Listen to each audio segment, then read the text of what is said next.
మహిళా శిశు సంక్షేమ శాఖ మంత్రి సీతక్క బిగ్ టీవీతో ఉన్నారు. ఏడాది కాంగ్రెస్ పాలనపైన ఏం చెప్పదలుచుకున్నారు? అప్పు చేసి పప్పుకోడు, అప్పు చేసి చిప్పకోడు అని చెప్పి ప్రతిపక్షాలు విమర్శిస్తున్నాయి. ఏం చెప్తుంది సీతక్క? మేము అప్పు చేసిన ప్రతి రూపాయి కూడా ప్రజల కోసమే పెట్టినాము. అప్పు చేసిందంతా కూడా పాత అప్పులను కట్టడం కోసం, ఆ ఇంట్రెస్టులకు మళ్ళీ ఇంట్రెస్టులు పే చేయడం కోసమే ఖర్చు అయ్యేది. ఆ ప్రభుత్వం, గత ప్రభుత్వం చేసినటువంటి అప్పులో 7 లక్షల కోట్లకు వడ్డీలు కట్టడానికే అప్పులు చేయాల్సి వస్తుంది. వాళ్ళలాగా మేము ఎప్పుడు అట్టహాసాలకు ఆర్భాటాలకు పోలేదు. మేము ఇచ్చే స్కీమ్స్ అన్నీ కూడా పబ్లిక్ మీద స్పెండ్ చేస్తున్నాం.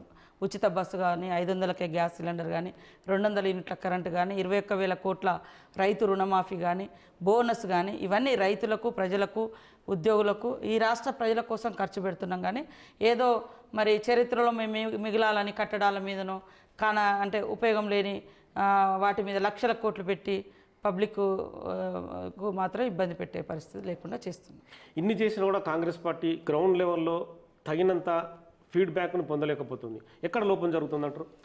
లోకల్ బాడీ ఎలక్షన్స్ లేకపోవడం, లోకల్ ప్రజాప్రతినిధులు మాకు అంటే అందుబాటులో లేక కూడా కొద్దిగా ఇబ్బంది అవుతుంది. లోకల్గా ఎలక్షన్స్ జరిగి ఉంటే కొంత మనం ఇచ్చే ప్రతి స్కీమ్ను బాధ్యతగా గ్రామ పంచాయతీ లెవెల్ నుంచి జిల్లా స్థాయి వరకు ప్రచారం చేయడానికి కానీ, పబ్లిక్లోకి వెళ్ళడానికి కానీ అవకాశం ఉంది. ఇప్పుడు చూస్తే 1.5 ఇయర్గా ఎమ్మెల్యేస్, మంత్రులు, ఎంపీలు తప్ప వేరే వ్యవస్థ లేదు.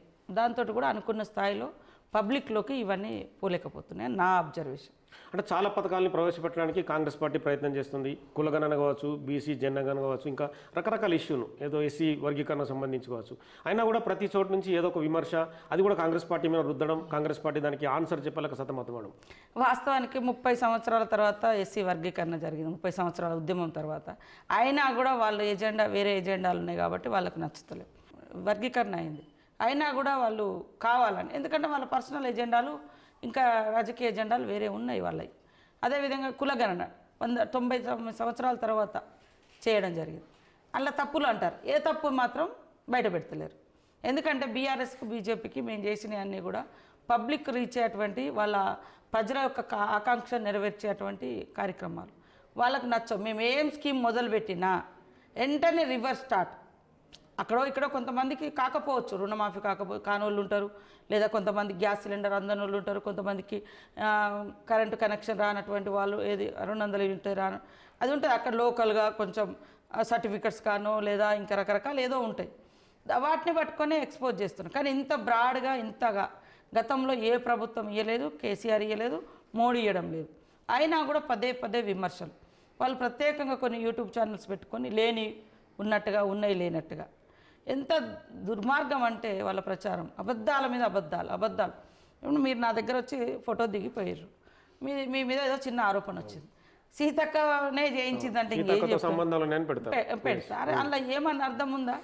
అంటే అది ఎంత ఘోరం అంటే, మొన్న మేము మేడారం పోయినాం జాతర దగ్గర. ఆడ మినీ జాతర, పబ్లిక్ ఎక్కువ ఉండరు, ఆపాల్సిన అవసరమే లేదు. మీరు ఉన్నారని చెప్పి ఆపారని చెప్పి పెద్ద స్టోరీ. Just 10 minutes. నేను తర్వాత సిసి కెమెరాలు అక్కడ ఉన్నాయి. 10 మినిట్స్ 10-17 నిమిషాల నుంచి 10-27 నిమిషాలల్లో 2 గద్దెలు, సమ్మక్క సారలమ్మ గద్దెలు ఎక్కి దేవు తల్లులకు మొక్కులు చెల్లించుకొని ఆ గద్దెలకు చీరలు కట్టాలని మేము ఆ టైం తీసుకున్నాం. జస్ట్ అంతే. పోయినసారి కూడా నా తల్లిదండ్రులు వస్తే, నేను మంత్రిగా ఉండి మా అమ్మ నాన్న జనంలో దర్శనం చేసుకొని వెళ్ళిపోయారు ముసలోళ్ళు, సింపుల్గా. మొన్న ఏంటంటే నేను సరే కొంచెం ఫ్లెక్సిబిలిటీ ఉంది, టైం ఉంది, ఆడ జనం లేరు. అప్పుడు బీఆర్ఎస్ ఛానల్ వాళ్ళు 100 మందిని బెల్లం దొంగలని అంటారు, వాళ్ళు ఎవరో మరి, ఆ లేడీస్ ఎవరో వాళ్ళు ఎవరో తీసుకొచ్చి 3 గంటలు ఆపిరు మీరు అని అనిపించి ఆ ఫోటో పెట్టారు. వాళ్ళే ఎక్కడ వీడియో తీస్తున్నా, నేను చూస్తూనే ఉన్నా, ఆయనను చూస్తూనే ఉన్నా, ఏం తీస్తున్నారని. 3 గంటలు అంటే డిఎస్పీ ఏంది 3 గంటలు లేదు, ఎందుకు ఆపిరు అని అంటే 3 గంటలు లేదు మేడం అని మొత్తం తీస్తే 10 నిమిషాలు. అంటే ఎట్లా అంటే మన మీద మనకే డౌట్ వచ్చేటట్టుగా, అంటే మేము వస్తున్నామని 3 గంటలకి ఇట్లా ఆపిరా ఏంది అనే డౌట్ వచ్చేటట్టుగా చేశారు. మొత్తం నేను తీస్తే 10 నిమిషాలు ఆపారు. అంటే ఇట్లాంటివన్నీ కూడా వాళ్ళు దాని మీద నమ్ముకొని చేస్తామని. మొన్న ఎవరో హుజూర్ నగర్లో మేము ఎప్పుడో జానారెడ్డి గారి ఎన్నికల కోసం పోయినప్పుడు అక్కడ ఒక పిల్లగాడు పరిచయం అయ్యిండు, ఫోటో దిగిండు, సీఎం రేవంత్ రెడ్డి గారికి బోకే ఇచ్చిండు. అవి పట్టుకొని వీళ్ళకి సన్నిహిత కొద్దిమన్నా సిగ్గు లజ్జ ఉండాలి కదా ఇట్లాంటి మాటలు అంటప్పుడు పెట్టేటప్పుడు. ఒక విషయాన్ని పదే అబద్ధాలను చేస్తే జనం నిజం అనుకుంటారు, కానీ నీకు నైతిక విలువ అనేది ఉండాలి కదా. నీకు పెట్టేటప్పుడు అనేటప్పుడు నైతిక విలువ అనేది ఒకటి ఉంటుంది. నేను ఇందాక ఇంటర్వ్యూలలో అనేక సార్లు చెప్తున్నా, మనం నిజంగా ఏంటిది అనేది కూడా మనల్ని మనం ఎనలైజ్ చేసుకోవాలి కదా. అట్లా మేము ఏ స్కీమ్ చేసినా, ఇవాళ రైతుల రుణమాఫీ 21,000 కోట్లు చేసినాం, ఇంకా కొన్ని ఉన్నాయి, దాంట్లో రకరకాలుగా ఉన్నాయి. ఒకటి 2 లక్షల పైన ఉన్నోళ్ళది కాకపోవచ్చు, లేదా రేషన్ కార్డు అనేది ఒకటి సమస్య ఉండొచ్చు, లేదా 2014 నుంచి 18 వరకు రెన్యువల్ కాక గత ప్రభుత్వం చెల్లించకపోవడం మూలంగా కూడా చాలామంది ఆగిన వాళ్ళు ఉన్నారు. ఇంకా కొంతమంది జెన్యూన్గా ఉన్నాయి, అవి కూడా గవర్నమెంట్ ఎప్పుడైనా ఒకసారి మళ్ళీ రివ్యూ చేసుకోవాల్సినటువంటి అవసరం ఉంది. అదేవిధంగా ఎట్లా ఏది ఇచ్చినా బోనస్ ఇస్తే ఇవాళ రైతులు చరిత్రలో ఎంత అంటే అద్భుతంగా లాస్ట్ మనం పంటలు పండించినాం, అయినా కన్నీళ్ళు పెడుతున్నారు, ఆత్మహత్యలు చేసుకుని. ఓకే, రకరకాల కారణాలు ఉండొచ్చు, రకరకాలు ఉండొచ్చు. బోనస్ ఇస్తున్నాం, రైతులకు రుణమాఫీ చేసినాం, మళ్ళీ రైతు భరోసా ఇస్తున్నాం. ఇవన్నీ చేసినాక వర్షాలు కూడా మంచిగానే పడ్డాయి. అయినా కూడా కాంగ్రెస్ ఇట్లా చేసింది అట్లా చేసింది అనడం, కన్నీళ్ళు గారుతున్నారు. వాళ్ళకి ఏంటంటే పదవులు పోయినాయి అనే అటువంటి అక్కస్తోటి ఏది పడితే అది స్ప్రెడ్ చేస్తున్నారు. సోషల్ మీడియా వార్లో కాంగ్రెస్ పార్టీ డౌన్ఫాల్లో ఉందనేది వాస్తవం. సో మీ ప్రభుత్వం కూడా సంవత్సరాలు పూర్తి చేసింది, రకరకాల పథకాలను ప్రజలకు అందించడానికి ప్రయత్నాలు చేస్తుంది. కానీ ఎందుకు మళ్ళీ అప్ తీసుకురావడానికి ప్రయత్నం చేయకపోవడానికి ఎక్కడ లోపం ఉంటుందండి? బీఆర్ఎస్ బీజేపీ వాళ్ళేమో వాగుడు బిజీలు ఉన్నారు, అదే బిజీ వాళ్ళది. మేమేమో వర్క్ బిజీలు ఉన్నాం. ఊళ్ళల్లో ఈ స్కీమ్ ఓపెన్ చేయాలి, ఆ స్కీమ్ పెట్టాలి, ఈ వర్క్ ఓపెన్. మీరు చూడండి, వేల కోట్ల రూపాయల వర్కులు నడుస్తున్నాయి. రోడ్స్ కానీ, ఇన్ఫ్రాస్ట్రక్చర్ కానీ, మరి ఉద్యోగాలు కానీ, తర్వాత స్కీమ్స్ కానీ చాలా అద్భుతంగా నడుస్తున్నాయి. వాళ్ళు ఏంటంటే నిన్న కేటీఆర్ అంటారు, 10 ఏళ్ళు స్వర్ణయుగం ఉండే, ఇప్పుడు అంతా గంద చేసి. స్వర్ణయుగం అయ్యా నీకుంది, నీ కుటుంబానికి ఉంది, ఎవరికి లేదు. స్వర్ణయుగం ఉంటే మరి ఎందుకు మారుద్దురు? స్వర్ణయుగం ఇస్తే ప్రజలు మార్చారు కదా. ప్రజలు మార్చుతున్నట్ట వాళ్ళు ఏదో చేసి తప్పు చేసినారంటారు. అది కూడా వీళ్ళ తప్పులు వీళ్ళు తెలుసుకుంటలేరు, తప్పులు చేసిరంటారు. కాబట్టి మీ తలకాయ కాళ్ళు ఎక్కడో ఉండేటవి, మీరు ఎక్కడ కింద భూమి మీద లేరు. 10 ఏళ్ళు మీకు స్వర్ణయుగం నడిచింది, పబ్లిక్ జరగలే. అందుకనే మాకు అవకాశం ఇచ్చారు. కాబట్టి ఇప్పుడు మేము అద్భుతమైనటువంటి స్కీమ్స్ పేదవాళ్ళు, అరే బస్సు పెడితే క్యాబరెట్ డ్యాన్సులు చేసుకోండి అని అన్నారు, బస్సు పెడితే ఆడోళ్ళు కొట్టుకుంటారు అంటే పెట్టొద్దు అని. అందుకని లేడీస్ అర్థం చేసుకోవాలి, ఈ స్కీమ్ ఎవరి కోసం పెడుతుంది. నువ్వు ఎక్కకుంటే ఎక్కకు, కానీ అవసరం ఉన్న వాళ్ళని కూడా తిట్టడం. ఇప్పుడు మీ ఇంట్లోనే ఉంటారు, మీరు ఇక్కడన్నారు, ఆడవాళ్ళు ఇంట్లో ఉన్నారు, ఎవరో చనిపోయారు, అర్జెంటుగా పోవాలి, లేదా బిడ్డ స్కూల్ కాడ ఏదో అయింది ఏడుస్తుంది, వెళ్ళాలి, రూపాయి లేకుండా వెళ్ళగలుగుతుంది కదా. ఇప్పుడు అట్లాంటి అర్జెంట్ అనేది ప్లానింగ్తో ఉండేది కాదు. అర్జెంట్ అనేది సడన్గా వస్తుంది, సడన్గా రూపాయి చేతులు ఉండదు, వెళ్తూ ఉంటారు. దాన్ని కూడా కించపరిచారు. అర్థం చేసుకోవాలి మహిళా లోకం. ఇవాళ గ్యాస్, ఇవాళ బీజేపీ నాయకులు గొప్పగా పెద్దగా మాట్లాడుతున్నారు, 1200కి ఇస్తారు. వాళ్ళు ఎందుకు తగ్గిస్తలేరు? వాళ్ళు భావోద్వేగాలతో రాజకీయాలు పొందుతున్నారు. కానీ వాళ్ళు 10 ఏళ్ళలో ఏమి ఇచ్చారు? వీళ్ళేమి ఇచ్చారు, వాళ్ళేమి ఇచ్చారు? మేము 56,000 ఉద్యోగాలు ఇప్పుడు ఇవి ఇచ్చినాం. రేపు మాకు మళ్ళీ అంగన్వాడీ దాదాపు 14-15 ఉద్యోగాలు ఇవ్వబోతున్నాం. ఇంకా నోటిఫికేషన్స్ ఇస్తున్నాం. కారుణ్య నియామకాలు అనేకం చేపడుతున్నాం.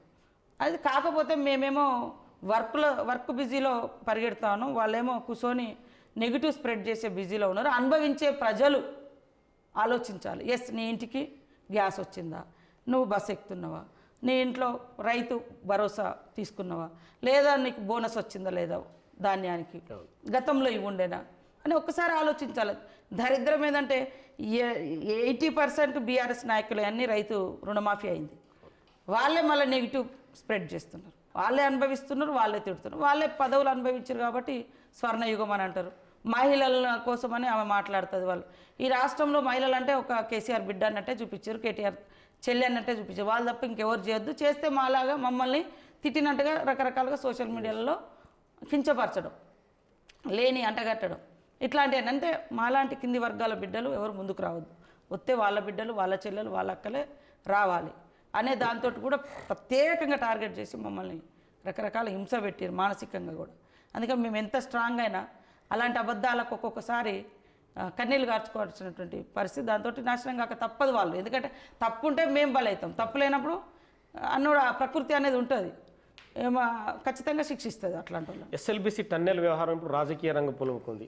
అసలు ఎస్ఎల్బీసీ టన్నెల్ కట్టొద్దని చెప్పి కేసీఆర్ ఆనాడే చెప్పిండని చెప్పి కేటీఆర్ అంటాడు. కానీ 2014 ముందు ఉద్యమ నేతగా నేను కుర్చేసుకొని నేనే కట్టిస్తాను అన్నాడు. అదే అసెంబ్లీలో ఎస్ఎల్బీసీ టన్నెల్ కడితే ఇది ఉపయోగం లేదన్నాడు. సో ఈ వైరుధ్యాన్ని మిమ్మల్ని ఎత్తిపొడుస్తున్నాడు కేటీఆర్. ఇక వాళ్ళకు ఒక మనస్సాక్షి లేదు, ఒక వాస్తవికత లేదు. అనేక ఆడపిల్లల్ని అంటే ఎవరి కోసం కన్నావు, ఎందుకోసం కన్నావు అన్నాడు. ఇవాళ ఆడలో ఇట్లా అట్లా చేస్తామని మాట్లాడదు, ఎవరు నమ్ముతాడు? ఇప్పుడు కరోనా గురించి నేనే అసెంబ్లీలో మాట్లాడితే కరోనా ఎక్కడిది, ఒక టాబ్లెట్ వేసుకుంటూ పోతుంది పారాసెటమాల్ అన్నాడు. మళ్ళీ ఒక రెండు రోజులలో కరోనా బాగుందని అదే సభలలో కాసేపు కాంగ్రెస్ కరోనా కంటే ప్రమాదకరమైన వచ్చింది. ఏం ప్రమాదకరం చేసినా నీకు? తెలంగాణ కాంగ్రెస్ ప్రభుత్వం నిర్ణయంతో కదా వచ్చింది. ఉద్యమాలు చేసినా కూడా ఆ ఉద్యమాలను గౌరవించింది కాంగ్రెస్. ఉద్యమాలను కూడా అణచివేసినటువంటి చరిత్ర ఎన్నో రాజులకు రాజరికాలకు ఉంది, కానీ గౌరవించింది సోనియమ్మ.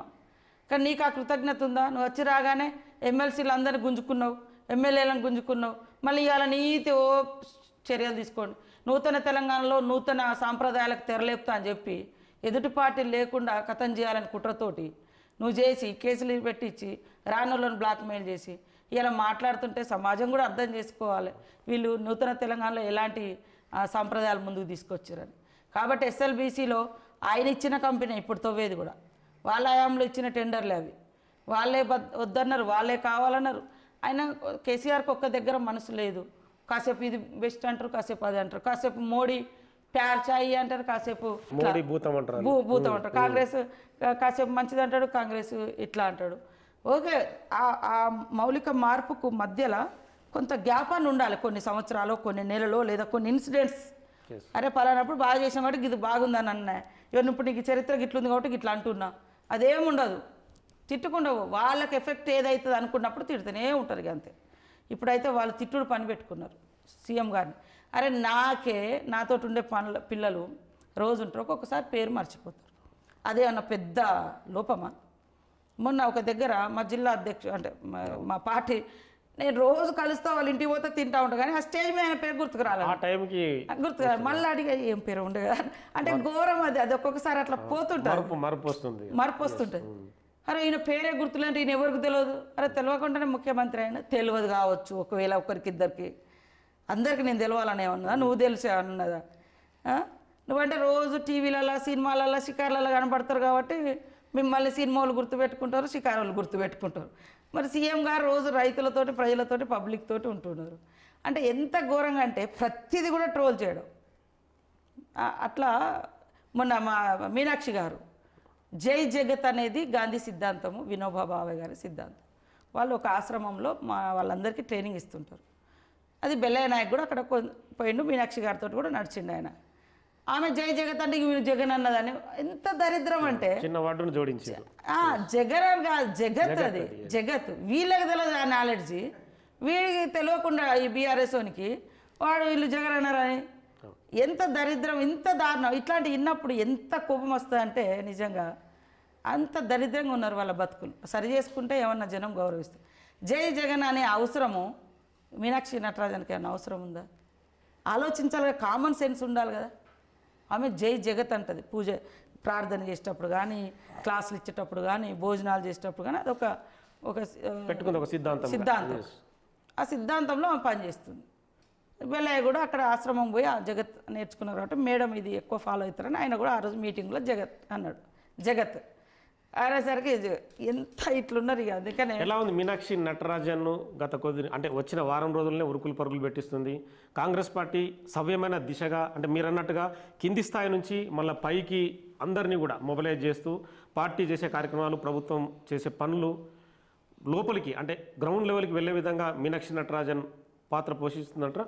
తప్పకుండా. ఆమె గ్రౌండ్ నుంచి వచ్చిన కార్యకర్త, ఒక చిన్న స్థాయి నుంచి వచ్చిన కార్యకర్త, పార్టీ ఐడియాలజీకి అంకిత భావంతో వందలాది మందికి ట్రైనింగ్స్ ఇచ్చే ఆశ్రమాలలో కూడా ఆమె కొన్ని సంవత్సరాలుగా ఆశ్రమం అంటే ట్రైనింగ్ సెంటర్ నిర్వహిస్తూ ఉంటారు. సో ఆమెకు చాలా అద్భుతంగా తెలుసు. ఆమె ఐడియాలజీని, ఆమె సిద్ధాంతాలు అన్నీ కూడా కాంగ్రెస్ను బలోపేతం చేస్తాయి.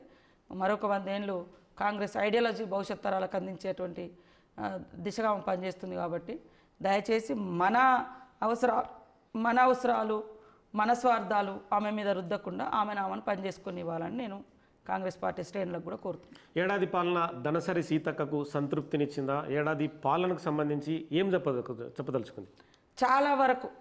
చాలా వరకు సంతృప్తికరంగా ఇచ్చిన హామీలన్నీ నెరవేర్చుకుంటూ వస్తున్నాం. కొంత ఆర్థిక ఇబ్బందులు ఉండడం మూలంగా ఒకటి రెండు ఇంకా మనం స్కీమ్స్ అమల్లో కాలే.